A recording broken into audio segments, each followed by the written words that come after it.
Chers spectateurs, Chères spectatrices nous sommes des médiatrices et médiateurs scientifiques, Nous souhaitons vous transmettre des informations en lesquelles nous pensons pouvoir avoir confiance. Mercredi dernier, l'OMS a qualifié la propagation du coronavirus de pandémie. C'est une situation inédite qui nous semble justifier notre mobilisation exceptionnelle. En ce moment même, de par le monde, des milliers de personnes infectées par la maladie Covid-19 sont en train de se battre pour leur vie. En Chine, le coronavirus a déjà causé des milliers de morts. Et si sa propagation semble aujourd'hui maîtrisée, cela n'a été qu'au prix de mesures de confinement très fortes. Dans le reste du monde, et particulièrement en Europe, sa progression continue à un rythme élevé. Dans certaines régions parmi les plus touchées, les médecins sont parfois contraints de choisir quels patients soigner Et quels patients ne recevront pas les soins adéquats faute de ressources humaines et matérielles suffisantes. Il semble urgent d'éviter que de tels dilemmes traumatisants se posent également à de nombreux autres médecins et familles. Certes, individuellement, vous qui regardez cette vidéo n'allez probablement pas mourir du coronavirus. Vous n'allez même probablement pas en souffrir directement. Cependant, à moins de prendre dès à présent des mesures drastiques pour réduire la propagation du virus, vous risquez de le transmettre de proche en proche à votre insu. Même si vous ou vos enfants n'avez pas de symptômes, il y a un risque que vous soyez infecté. Vous risquez de devenir un maillon dans une chaîne de contamination qui pourrait toucher de plus larges populations, en particulier des populations plus vulnérables que vous. Or, ces populations auront besoin de soins intensifs.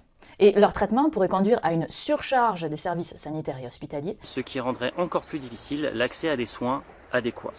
La bonne nouvelle toutefois, c'est que vous pouvez agir. Vous pouvez aider à ralentir efficacement la propagation du coronavirus. Pour cela, il vous suffit de suivre les recommandations des services de santé et des gouvernements, même si celles-ci vous paraissent très contraignantes ou disproportionnées.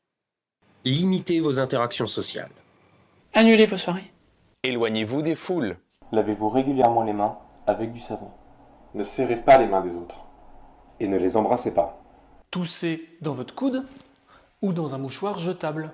Évitez de toucher les boutons d'ascenseur, les digicodes, les rampes, les poignées de porte et tout ce qui est susceptible d'être manipulé par beaucoup de gens fréquemment. Et évitez de vous toucher le visage. Si vous toussez, si vous avez de la fièvre, si vous montrez des signes de la maladie, redoublez de précautions pour ne pas propager le virus. Restez au maximum chez vous pour protéger les autres et renseignez-vous sur les dernières recommandations en vigueur. Ne paniquez pas. Protégez-vous et protégez les autres.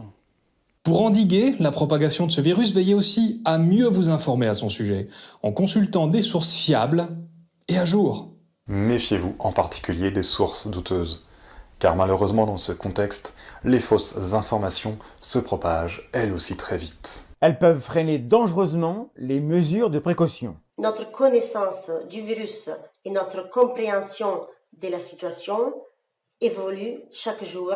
Grâce au travail monumental des scientifiques et des agences sanitaires. Tenez-vous correctement informés. Nous vous invitons notamment à consulter les descriptions de cette vidéo qui listent de nombreuses ressources de vulgarisation ainsi que des ressources d'autorité reconnues. Enfin, vous pouvez contribuer plus encore en relayant cette vidéo. Et en encourageant vos associations, vos entreprises, votre entourage. À eux aussi de prendre les mesures de prévention adéquates pour freiner la propagation du coronavirus. Le coronavirus est un défi qu'il nous faut relever collectivement. Nous comptons sur votre support et votre aide pour limiter ces dégâts et revenir aussi vite que possible à une vie plus sereine.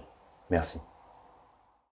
Les statistiques indiquent que l'Islande est en passe de devenir le premier pays européen à vaincre le coronavirus, car aucun décès n'y a été enregistré depuis 3 semaines, et seulement 3 nouvelles infections ont été enregistrées au cours des 7 derniers jours, selon les chiffres rapportés par le journal espagnol La Vanguardia.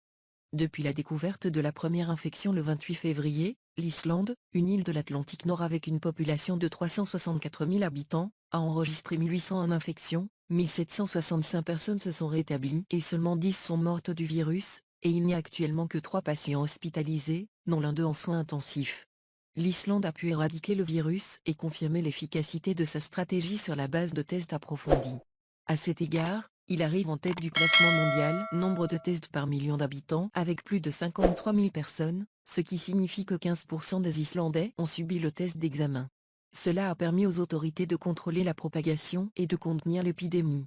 Plus de 19 000 personnes, plus de 5% de la population, ont été mises en quarantaine pendant 2 semaines et près de 60% des personnes infectées ont été isolées, des mesures mettant en évidence l'efficacité des mesures gouvernementales pour lutter contre la propagation du virus. Le gouvernement a commencé à lever certaines des restrictions imposées à la mi-mars, lorsque moins de 200 cas confirmés ont été enregistrés et qu'il n'y a eu aucun décès.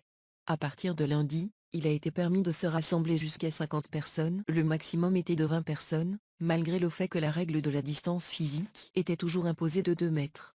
Il a également été décidé de rouvrir certains magasins, tels que des salons de coiffure et des cliniques dentaires, et toutes les activités des enfants sont revenues à la normale. Les crèches et les écoles primaires n'ont été fermées à aucun moment, mais les activités sportives ont été interdites. Les instituts et universités ont également rouvert cette semaine, bien qu'avec certaines restrictions, et les piscines publiques et les gymnases devraient reprendre le 18 mai. Pendant ce temps, le gouvernement poursuit une campagne à grande échelle pour détecter le virus, dans une deuxième phase pour détecter la présence d'anticorps dans la population générale afin d'essayer de déterminer l'étendue de l'infection. Source: presse espagnole.